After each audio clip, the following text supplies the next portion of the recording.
सबसे पहले हम क्या करेंगे, यहाँ पर आकर PHP स्टार्ट करेंगे और यहाँ पर आकर हम PHP लिखने के बाद हम क्या करेंगे, इसको करेंगे Ctrl+S सेव। सेव के लिए हम क्या करेंगे, सेम सी ड्राइव में जाने के बाद हम क्या करेंगे, जैम में जाने के बाद हम जाएंगे htdoc में और यहाँ पर हम क्या करेंगे, एक फोल्डर बनाएंगे जिसका नाम हम रखेंगे ऑपरेटर्स। ठीक, अब ऑपरेटर्स में हम क्या करेंगे, यहाँ पर आकर एक फाइल क्रिएट करेंगे जिसका नाम हम रखते हैं index.php।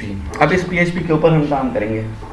अब सबसे पहले हम क्या करते हैं, यहाँ पर आते हैं सी ड्राइव में, क्योंकि फेस की फाइल बना दी है तो उसको सर्वर पे रन करने के लिए हमें सर्वर को स्टार्ट करना लाजमी है। तो हम यहाँ पर आते हैं, जैम कंट्रोलर पे डबल क्लिक करके इसको ओपन करें, स्टार्ट।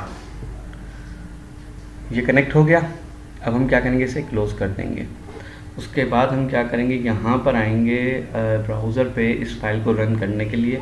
सबसे पहले लिखेंगे localhost 2। तो सबसे पहले आएंगे हम यहाँ पर ऑपरेटर्स की डायरेक्टरी में और ये हमारे पास फाइल रन हो गई और जिस पे कोई आउटपुट नहीं आ रहा है। तो सबसे पहले हम क्या करेंगे, यहाँ पर आते हैं। तो जैसे कि मैंने कहा था कि हमारे पास पहले अर्थमेटिक ऑपरेटर है, तो सबसे पहले हम क्या करते हैं, यहाँ पे लिखते हैं अर्थमेटिक ऑपरेटर्स। ठीक है, अब अर्थमेटिक ऑपरेटर्स में हम क्या करेंगे, सबसे पहले एक वेरिएबल बनाएंगे $a = मैंने वैल्यू दे दी 5 और दूसरा वेरिएबल बना दिया $b = मैंने दे दिया 10। अब हम क्या करूँगा, एक वेरिएबल बनाऊंगा रिजल्ट के नाम से जिसमें $a प्लस $b करूँगा, यानी कि a और b आपस में प्लस होकर आपके इस वेरिएबल में स्टोर हो जाएंगे। और हम क्या करेंगे, यहाँ पर आकर इको $रिजल्ट लिखने के बाद टर्मिनेटर लगाने के बाद हम क्या करेंगे, वापस ब्राउज़र पे जाके इसको करेंगे रिफ्रेश। तो ये हमारे पास रिजल्ट आ गया a और b वैल्यू की 15 वैल्यू। तो इसी तरह से हमारे पास अगर आप चाहें तो सबसे पहले आपने इसकी वैल्यू कर दी 50, यहाँ इसकी कर दी है आपने 2 और यहाँ पर आकर कर दी है 1। इस तरह से करते हैं तो हमारे पास इस तरह से रिजल्ट आता है। अगर हम ऑपरेटर चेंज करें, प्लस की जगह पे यहाँ पे माइनस लगा दें तो ये क्या करेगा, a में से b की वैल्यू माइनस कर देगा। अगर मैं यहाँ पे लिख दूँ मल्टीप्लाई और यहाँ पर आकर मैं लिखा हुआ है 2 और यहाँ पे लिखा हुआ है 5, तो 5 × 2 इट मीन्स 10। अगर मैं इसको यहाँ पर आकर मल्टीप्लाई की जगह पे मैं इसको देता हूँ डिवाइड करो, 5 को 2 से डिवाइड करो तो रिजल्ट देखते हैं क्या है हमारे पास 2.5।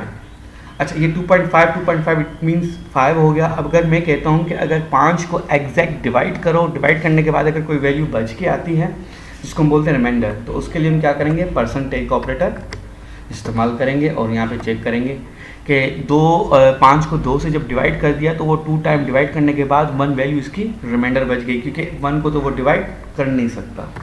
तो ये हमारे पास थे अर्थमेटिक ऑपरेटर्स। अब हम क्या करेंगे, अर्थमेटिक के बाद हमारे पास असाइनमेंट ऑपरेटर। तो बेसिकली असाइनमेंट ऑपरेटर हमारा यहाँ पे ऑलरेडी इस्तेमाल हो चुका है =। अब अर्थमेटिक के बाद हम क्या करेंगे, यहाँ पर आएंगे, हम इसको देते हैं कंपाउंड ऑपरेटर, COMPOUND कंपाउंड। अच्छा, कंपाउंड ऑपरेटर में हमारे पास क्या है, यहाँ पर मैंने कहा जो मेरे पास वेरिएबल है a, उसकी वैल्यू है 5। ठीक है, और यहाँ आकर मैंने कहा इसी a को ही मुझे प्रिंट करवाना है। तो चेक करते हैं a की वैल्यू क्या आ रही है, 5। उसके बाद हमने यहाँ पर आकर अब कंपाउंड ऑपरेटर कैसे इस्तेमाल करते हैं, मैं एक सिंपल एग्जांपल बना रहा हूँ। इस तरह से मैंने कहा a + = 5, यानी कि a की प्रीवियस वैल्यू है 5 और उसमें नेक्स्ट वैल्यू ऐड कर दो 5, तो ये हो जाएगी आपके पास 10, 5 कुछ इस तरह से। और यहाँ पर क्या करेंगे, सेम मैंने कहा 10 है तो 10 में से क्या कर दो, यहाँ पे लगा दो -= क्या करेगा, यहाँ पर आएगा पहले 5 + 5 10, 10 में से क्या करेगा, यहाँ पर आकर चेक करेगा कि 10 में से 2 माइनस कर दो 8 वैल्यू। फिर यहाँ पर आकर इसने 8 प्रिंट कर दिया। फिर मैंने कहा 8 को क्या करो, मल्टीप्लाई करो 2 से, तो ये हो जाएगी 8 × 2 16। अगर मैंने यहाँ पे डिवाइड ऑपरेटर लगा दिया और यहाँ पर लगा दिया मैंने 3, तो ये क्या करेगा, 16 को 3 से डिवाइड करेगा, जो वैल्यू बचेगी। अच्छा, ये हम क्या करते हैं, यहाँ पे आके डॉट ऑपरेटर लगा के सिंगल कोट के अंदर मैंने इसे लगा दिया BR का मतलब क्या है, लाइन ब्रेक करना। तो ये कोड मैंने यहाँ से कॉपी करके जहाँ पे वैल्यू प्रिंट करवा रहा हूँ वहाँ पे लगाता हुआ जा रहा हूँ, ताकि हर लाइन में एक न्यू लाइन ब्रेक हो जाए। रन करते हैं, 5 10 8 16 के बाद मैंने कहा ये जो मल्टीप्लाई कर रहा है 8 × 2, उसके बाद जो वैल्यू बचेगी 16 को 3 से डिवाइड करो, तो ये मुझे बता रहा है कितनी मरतबा डिवाइड कर दिया इसने, इतना। अगर मैं यहाँ पर आकर इसको और एक लगा दूँ ऑपरेटर, इसी को ही 5 पॉइंट समथिंग है XYZ, तो मैंने कहा इसको क्या कर दूँ, यहाँ पर आकर परसेंटेज से मैंने इसे कहा कि 2 से इसको डिवाइड करो। अब चेक करते हैं कि अब ये क्या रिजल्ट दे रहा है हमारे पास 1, 2 टाइम डिवाइड कर दिया, 1 रिमाइंडर आ गया हमारे पास। तो ये हमारे पास है कंपाउंड ऑपरेटर्स। कंपाउंड ऑपरेटर के बाद हम जाएंगे यहाँ पर आते हैं रिलेशनल ऑपरेटर में। अब रिलेशनल ऑपरेटर के बारे में मैंने आपको बताया था कि ये बूलियन वैल्यू रिटर्न करते हैं। अब ये बूलियन वैल्यू कैसे रिटर्न करते हैं इसको चेक करते हैं। सबसे पहले आते हैं, मैंने एक वेरिएबल बना दिया $a इक्वल्स टू 5 और दूसरा वेरिएबल बना दिया $b इक्वल्स टू मैंने लिखा 6। अब चेक करते हैं इको में आकर मैंने कहा इको, ठीक है, $a लेस देन $b, यहाँ पर आकर मैंने लिख दिया b। अब ये चेक करेगा कि a की जो वैल्यू है क्या वो b की वैल्यू से कम है। अगर a की वैल्यू b की वैल्यू से कम है तो मुझे क्या रिटर्न करेगा, यहाँ पर आकर 1 का मतलब ये है कि ये वैल्यू ट्रू रिटर्न कर रहा है, यानी कि ये सही है, ओके। अगर मैं यहाँ पर आकर इसको करता हूँ ग्रेटर देन, अगर मैं ग्रेटर देन लगाता हूँ तो कहता है कि a की वैल्यू लाजमी आपकी b की वैल्यू से ज़्यादा होनी चाहिए, जबकि a की वैल्यू 5 है, b की वैल्यू 6 है। रन करते हैं तो ये हमारे पास इस तरह से आ रहा है कि आपके पास कुछ भी शो नहीं हो रहा। तो इसका मतलब ये है कि आपकी कंडीशन फॉल्स हो गई और ये कुछ रिटर्न नहीं कर रहा। इसका मतलब ये है कि फॉल्स, यानी कि मैं कंडीशन फॉल्स हो गई है, ठीक है। अगर मैं यूँ करता हूँ कि अगर a की वैल्यू यहाँ पर आकर मैंने 6 कर दी तो फिर भी ये कंडीशन जो हमारे पास फॉल्स ही रहेगी। फॉल्स क्यों रहेगी, क्योंकि 6 ग्रेटर देन 6 तो है ही नहीं, कंडीशन स्टिल फॉल्स। अगर मैं कहता हूँ ये ट्रू होनी चाहिए तो हम क्या करेंगे, ग्रेटर देन इक्वल्स टू लगा देंगे, तो ये करेगा या तो आपकी a की वैल्यू b की वैल्यू से ज़्यादा होनी चाहिए या उसके बराबर होनी चाहिए। तो मैंने इसे कर दिया रन, अब बता रहा है true, it means condition true हो गई। सेम इसी तरह से हम क्या करेंगे, यहाँ पर आकर लेस देन इक्वल्स टू का मतलब ये है कि आपकी a की वैल्यू b की वैल्यू से कम होनी चाहिए या a की वैल्यू b की वैल्यू के बराबर होनी चाहिए। तो ये मुझे स्टिल 1 रिटर्न कर रहा है, इट मीन्स कंडीशन मेरी ट्रू है, ओके। अब मैं यहाँ पर आता हूँ, मैंने कहा इफ, अच्छा इसको हम बाद में कंडीशन को यूज़ करेंगे ताकि ये हमें पता चल जाए। ये हमारे पास है रिलेशनल ऑपरेटर जिसके अंदर हमने less than, greater than, less than equals to, greater than equals to condition operator हमने इस्तेमाल किए हैं। अब हमारे पास आ जाता है रिलेशनल के बाद हमारे पास है कंडीशनल और लॉजिकल ऑपरेटर। हम क्या करते हैं लॉजिकल ऑपरेटर्स में, अब लॉजिकल ऑपरेटर्स में ये होता है कि सिंपली हम क्या करते हैं, एक रियल लाइफ एग्जांपल बनाते हैं। यूज़र नेम इक्वल्स टू मैंने लिख दिया यहाँ पर हुसैन, ठीक है, और दूसरे में मैंने लिख दिया यहाँ पर आकर यूज़र नेम के बाद $, पासवर्ड मैंने लिख दिया इसे इक्वल्स टू HABB हब। उसके बाद मैंने लिखा इको $, यूज़र नेम अगर बराबर हो जाए। अच्छा ये हमारे पास क्या कंपैरिजन ऑपरेटर है, $= का मतलब ये है कि कंपैरिजन ऑपरेटर ये मैच करता है कि आपके इस यूज़र के पास जो वैल्यू पड़ी है वेरिएबल में और ये मैंने इसे मैच करवा दी। कौन सी वैल्यू मैच करवा रहा हूँ, मैंने कहा HUSSAN हुसैन। अब देखो ऊपर वाले हुसैन में H कैपिटल है, नीचे में स्मॉल। अगर यूज़र नेम मैच हो जाए, मैंने सिखाया अगर यूज़र नेम मैच हो जाए तो हमारे पास क्या करें, और यहाँ पर मैंने कहा एंड ऑपरेटर लगाते हैं। एंड का मतलब ये होता है कि आपके पास एक ये कंडीशन मैच होनी चाहिए लाजमी, एंड का मतलब है कि दूसरी कंडीशन। फिर मैंने कहा पासवर्ड बराबर हो जाए, यहाँ पर आकर मैंने लिखा HABB। अब मैंने पासवर्ड को मैच कर दिया लेकिन मैंने यूज़र नेम को मैच नहीं करवाया, तो इट मीन्स हमारी एक कंडीशन फॉल्स जा रही है, एक कंडीशन ट्रू जा रही है। एंड का मतलब ये है कि आपके पास ये वैल्यू कहलाती है लेफ्ट वैल्यू और ये वैल्यू कहलाती है आर वैल्यू। तो इट मीन्स एंड डिपेंडेंट है कि आपकी एल और R value must be true, लेकिन हमारे पास जो लेफ्ट वैल्यू है वो ट्रू नहीं है, तो कंडीशन हमारे पास फॉल्स आ रही है, कुछ रिटर्न नहीं कर रहा। अगर इसको ट्रू करवाना है तो हम क्या करेंगे, इस हुसैन का एज जो है हम कैपिटल रखेंगे।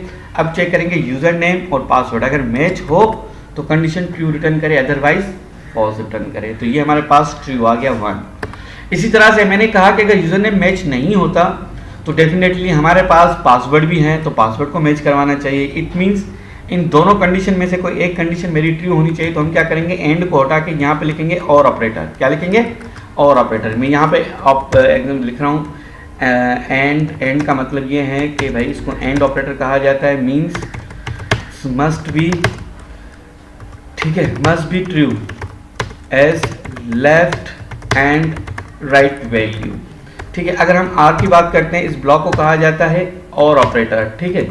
और मीन्स इसका मतलब क्या है, means at least at least one condition must be true. इसका मतलब है कि आपके पास कोई एक कंडीशन लाजमी ट्रू होनी चाहिए। या तो आपके पास यूजर नेम मैच होना चाहिए या पासवर्ड मैच होना चाहिए। अब मैंने इसका सेम एच स्मॉल रख दिया तो ये कंडीशन मेरी हो गई। इस यूजर नेम का पहले रखा होता है एच कैपिटल, अब मैंने इसका एच रख दिया स्मॉल। अब चेक करने के लिए कि वाकई मेरा और ऑपरेटर काम कर रहा है नहीं कर रहा है। और का मतलब ये होता है कि ये जो लेफ्ट वैल्यू आपके पास है पूरी की पूरी ट्रू होनी चाहिए, या अगर ट्रू नहीं है तो आपके पास ये जो और वैल्यू है ये ट्रू होनी चाहिए। इन दोनों में से एट लीस्ट कोई भी एक कंडीशन ट्रू होनी चाहिए। रिफ्रेश करते हैं इसे, ये हमारे पास आ गया वन का मतलब ये कि आपकी एक कंडीशन ट्रू हो रही है, वो कोई भी हो सकती है, या तो यूजर नेम की हो सकती है या पासवर्ड की। अगर हम देखें तो हमारे पास पासवर्ड ट्रू हो रहा है और हमारे पास यूजर नेम है वो फॉल्स जा रहा है। ठीक है, अगर मैं इसको ट्रू रखता हूँ और इसको मैंने रख दिया है HABB123, इट मीन्स ये कंडीशन तो मेरी 100% फॉल्स जा रही है। क्यों? क्योंकि पासवर्ड वेरिएबल के अंदर जो वैल्यू पड़ी हुई है हब पड़ी हुई है और नीचे मैंने हब 123 दे दिया है, तो कंडीशन ये फॉल्स है और यूजर नेम की ट्रू है। अब इसको रन करते तब भी हमारे पास वन वैल्यू रिटर्न कर रहा है, जबकि मैं इसे रिफ्रेश भी कर रहा हूँ। ठीक है, तो ये हमारे पास था और ऑपरेटर। और का मतलब ये होता है कि आपके पास एटलीस्ट एक कंडीशन ट्रू होनी चाहिए, फिर कहीं पर भी ट्रू होनी चाहिए। जैसे हम कहते हैं या तो एज 18 से ज़्यादा हो, या तो कम हो, या तो 30 से ज़्यादा हो, या 40 से ज़्यादा हो, या 50 से ज़्यादा हो। जैसे मार्कशीट बनाते हैं तो मार्कशीट के अंदर ये देते हैं अगर 60 से अबव है तो ये रिजल्ट पेश करें, अगर 70 से अबव है तो ये रिजल्ट प्रिंट करे, अगर 80 से अबव है तो ये रिजल्ट प्रिंट करे। तो ये हमारे पास था लॉजिकल ऑपरेटर्स। लॉजिकल ऑपरेटर के बाद हमारे पास है टर्नरी ऑपरेटर्स। अब हम काम करेंगे टर्नरी ऑपरेटर्स भी यहाँ पर इस्तेमाल करते हैं, टर्नरी। ठीक है, टर्नरी ऑपरेटर के बारे में मैंने बताया था कि ये हमारे पास क्वेश्चन और ये हमारे पास कॉलम पे काम करते हैं। अब ये मैंने सेम कंडीशन लिखी है, मैंने कहा ये तो मुझे 0 1 की वैल्यू मुझे रिटर्न कर रहा है, लेकिन मैं कहता हूँ कि मुझे कुछ ना कुछ मैसेज भी आना चाहिए। मैंने कहा यहाँ पे यूज़र नेम जो है हुसैन है, अगर वो ट्रू है और यहाँ पे मैंने इसे ट्रू रखा हुआ है दोनों कंडीशंस को, या एक कंडीशन चला रहे हैं, इसको पासवर्ड को हटा रहे हैं। अगर यूज़र नेम मैच हो जाए तो मैंने कहा क्वेश्चन मार्क और सिंगल कोट के अंदर मैंने मैसेज प्रिंट कर दिया सक्सेस। अगर नहीं, कोलन के बाद आपने कहा, इसका मतलब ये है कि अगर क्वेश्चन मार्क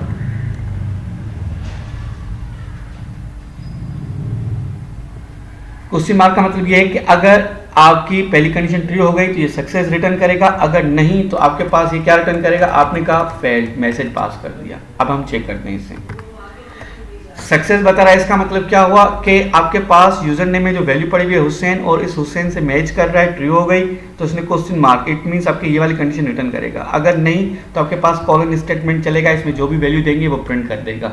अगर आप करेंगे फेल्ड ये वगैरह कुछ नहीं आए तो यहाँ पे आपने लिख दिया फॉल्स रिटर्न करें, नहीं तो आपने यहाँ पर आकर क्या लिखा हुआ है, ट्रू। अब ये ब्लू कलर में आते हैं, इसका मतलब ये कि ये डेटा टाइप्स की वैल्यू है बूलियन टाइप की, तो ये इस तरह से प्रेजेंट करते हैं। रिटर्न करता हूँ तो ये 1 रिटर्न कर रहा है। ठीक है, तो ये हमारे पास था टर्नरी ऑपरेटर, और हमने लॉजिकल ऑपरेटर पे भी काम कर लिया, और हमने रिलेशनल ऑपरेटर पे, असाइनमेंट और अरिथमेटिक ऑपरेटर, कंपाउंड ऑपरेटर के ऊपर। नेक्स्ट जो हमारा जो वीडियो आएगा उस वीडियो के अंदर हम क्या करेंगे। ठीक है, तो मिलते हैं हम नेक्स्ट वीडियो में इफ एल्स के साथ, कि इफ कंडीशन क्या करती है, एल्स कंडीशन क्या करती है, और उसमें कौन कौन से ऑपरेटर हम यूज़ करेंगे। और उसके अलावा हमारे पास है स्विच स्टेटमेंट, और डिफरेंस बताऊंगा कि स्विच स्टेटमेंट और इफ एल्स में क्या फ़र्क है। ठीक है, अब हम मिलते हैं नेक्स्ट वीडियो में। टिल देन अल्लाह।